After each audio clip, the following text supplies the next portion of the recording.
Hello everyone, welcome to Practically. We bring learning alive. Today we are going to discuss one of the interesting topic from work energy power, that is conservation of the energy. So we all know that the basic statement of law of conservation of energy, that is energy can neither be created nor be destroyed, but it can be transferred from one form to another form and the total energy remains constant. Okay. So what does it mean? We can't even create the energy and we can't even destroy it. What we all can do is whatever is available, we just convert that one form into another form according to the requirement and necessity. Just like if we want the light in the room, we need a light. How it goes, how it comes, then it comes from the bulb, right? Their bulb is a device that converts electrical energy into light energy. Bulb will take electrical energy as input and gives out light energy as output. Apart from that, even heat also will be produced. Okay, so according to the requirement, we can transform from one form to another form, that whatever energy it will be. You may think, sir, electrical energy we have generated it. Here I can say that rather than saying the generated here, I mean it's created or it is developed by ourselves, we can say that it is transformed from one form to another form. For example, you might have seen that reservoir and all. Hydel power I am talking about. Water will be stored in the reservoir at greatest heights with respect to the ground level. So water will acquire potential energy, hydrostatic potential energy.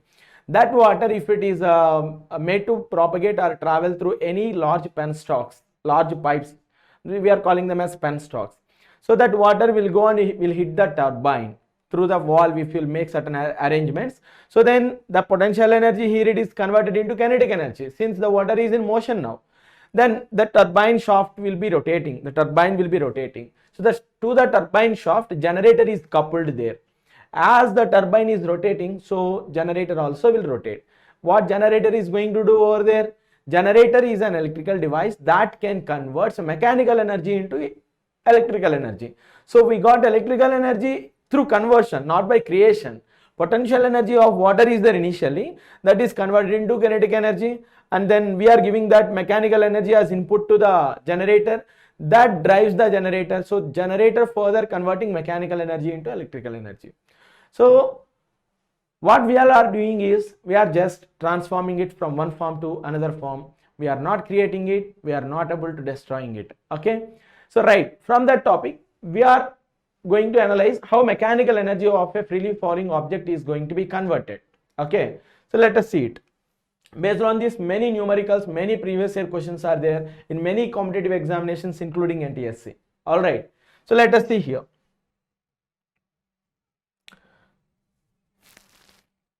I am considering an object which is having certain mass m. Let this is dropped freely from a height h. Okay, now here as this object is situated at a height h from the ground level, that is configured here, so energy possessed by it by virtue of its position we are calling it as potential energy. At this one, at this greatest height, the potential energy to the body will be mgh. Okay, so when it is freely falling, when it is traveling through this path, what happens? It gains velocity. The potential energy, whatever the height that is there, the height with respect to the ground is going to be decreased. So potential energy decreases and that will be converted into kinetic energy.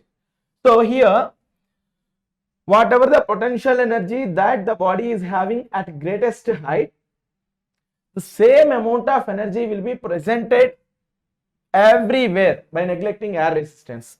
So if you neglect the air resistance and all, whatever the energy that is there, even if you consider also, that will be in different form. Okay, that is secondary. So now I am going to prove the mechanical energy of the freely falling body at any instant of its path of travel will remain same. So mechanical energy, basically we can express it as sum of potential energy and kinetic energy. Okay, so to prove it, I'll take any three positions. One is over here A, another one at point B, this is point B, and then at ground at point C on the ground. Okay, any three random points you may take, any point you may take, doesn't matter. Okay, so here at greatest height over here at this position, it is having only potential energy. It's about to drop freely. For a freely falling body, initial velocity is 0. As the velocity is 0, no kinetic energy. So at point A, mechanical energy is equals to, just now I said sum of potential energy and kinetic energy. The potential energy here is mgh, but there is no kinetic energy here since its initial velocity is 0. So then the total mechanical energy will be in the form of potential energy, which is mgh. Okay. Now at point B, by the time point B, object has traveled certain distance, let it be x, which means it is having certain velocity here. So let us calculate the velocity here. If I say the velocity of the object is here some v dash, by applying the equations of motion, v dash square minus u square is equals to 2 as acceleration due to gravity, I will take it as g. So how much distance it has traveled, let it be x. As I am calculating from here, its initial velocity is 0. So this is 0, then v dash whole square is equals to 2gx. Then kinetic energy at this position, kinetic energy at point B can be written as half into mass into square of the velocity. What velocity over here? V dash I took, so v dash square. Half into mass into v dash square means what? 2gx. So 2 get cancelled and mgx. Alright. And what is this height, remaining height? It will be h minus x. So kinetic energy at point B, potential energy at point B can be written as mg into this remaining height. Okay, so h minus x we can write. If we multiply mg into h here, mgh minus mg into x here, mgx.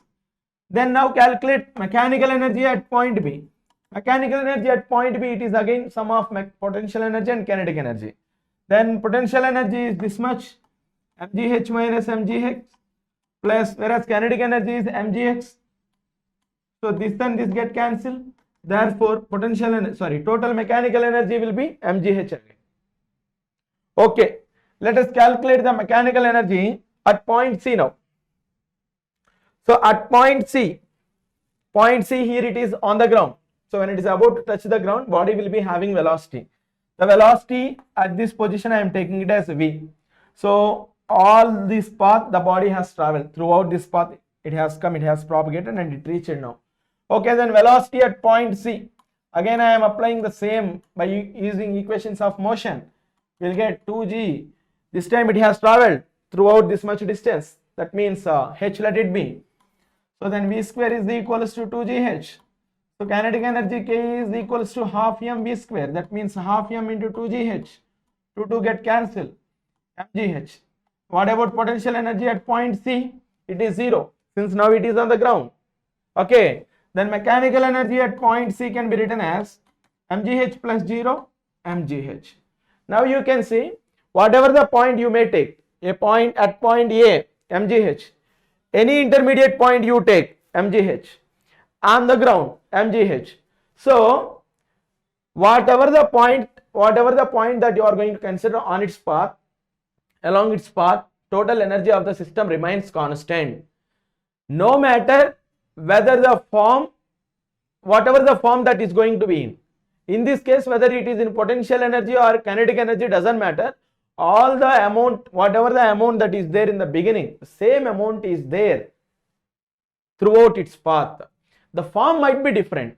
That means here it is in the form of potential energy. Here it is in the form of both potential and kinetic energy. Here it is in the form of kinetic energy purely, no potential energy. So at greatest height it will be having only, in this position it is having only potential energy.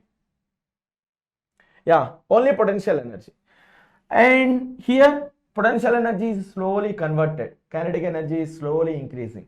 And here it is having only potential energy, kinetic energy, no potential energy.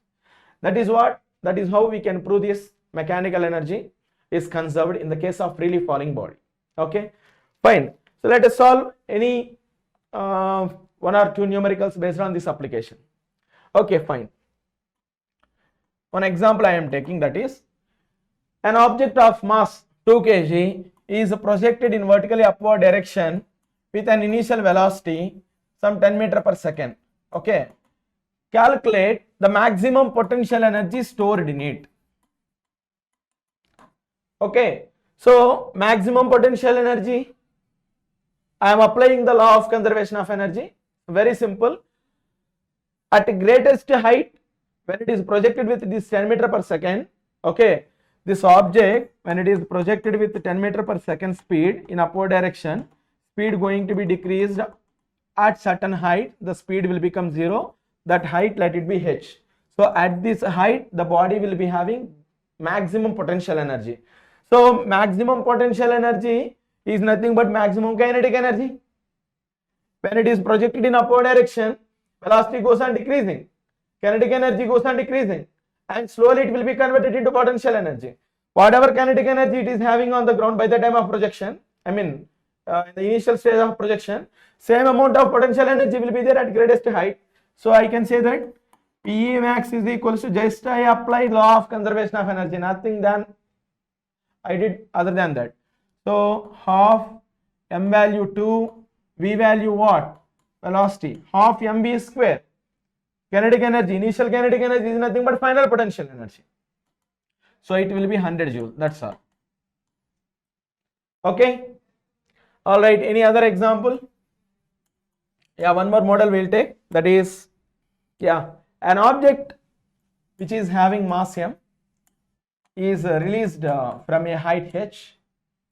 Okay, calculate ratio of kinetic energy to potential energy, ratio of kinetic energy to potential energy at a height 4 by 5 h from the ground. So at this position the body will be having, definitely here it is potential energy maximum, here kinetic energy is maximum, here based on the position the partly potential energy, partly kinetic energy. So what is the potential energy at this position?